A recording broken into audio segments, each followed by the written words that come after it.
আসসালামু আলাইকুম বন্ধুরা, আবারও একটা ছোট্ট ভিডিও নিয়ে হাজির হলাম আপনাদের সামনে।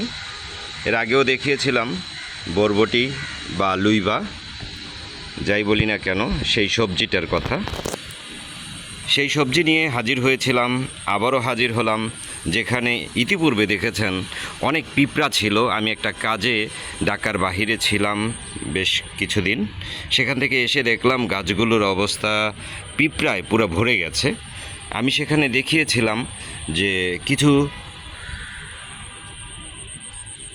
যেগুলো আমাদের নিত্য প্রয়োজনীয় খাবারের অংশ, সেই হলুদ পানি ছিটিয়ে গাছ থেকে কিভাবে আমরা পিঁপড়া দূর করেছিলাম। সেই সাথে আরও একটা কাজ করেছিলাম। আপনার গাছে যদি বেশি ফলন আসার সম্ভাবনা তৈরি করতে চান, তাহলে এবং গাছকে যদি সবুজ রাখতে চান, দেখুন আগেরবার যখন আমি বাহিরে ছিলাম তখন কিন্তু অনেকটা অংশ লাল, একেবারে ফ্যাকাশে বা হলদে হয়ে গিয়েছিল। এবার কিন্তু সেই জিনিসটা নাই, একেবারে সবুজ।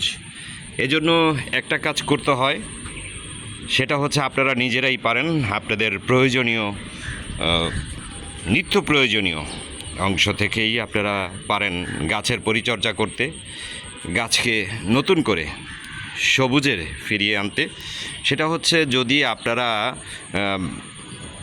যেই পেঁয়াজ আমরা খাই, সেই পেঁয়াজের খোসা যদি ফেলে না দিয়ে, এবং ডিম আমরা খাই, ডিমের খোসাটা ফেলে দেই, এগুলো যদি ফেলে না দিয়ে আমরা 4-5 দিন পানিতে ভিজিয়ে রাখি, ভিজানোর পরে সেটা একটা নতুন করে সার তৈরি হয়। যেই সারটা হচ্ছে এই গাছের জন্য খুবই উপযুক্ত। দেখুন প্রতিটা পাতা একেবারে সবুজ হয়ে গেছে। ফল প্রথম ভিডিওতে দেখিয়েছিলাম কিছু ফল এসেছে, সেগুলো কিন্তু আমি ছিঁড়ে নিয়েছিলাম। আবারও কিন্তু দেখুন যেগুলো ছোট ছিল, আবারও সেই ছোটগুলো দেখুন একেবারে টাটকা জিনিস দেখুন, একেবারে নিচ পর্যন্ত মাশাআল্লাহ। আবার ফলন চলে আসছে দেখুন। তা আপনারা যদি পেঁয়াজের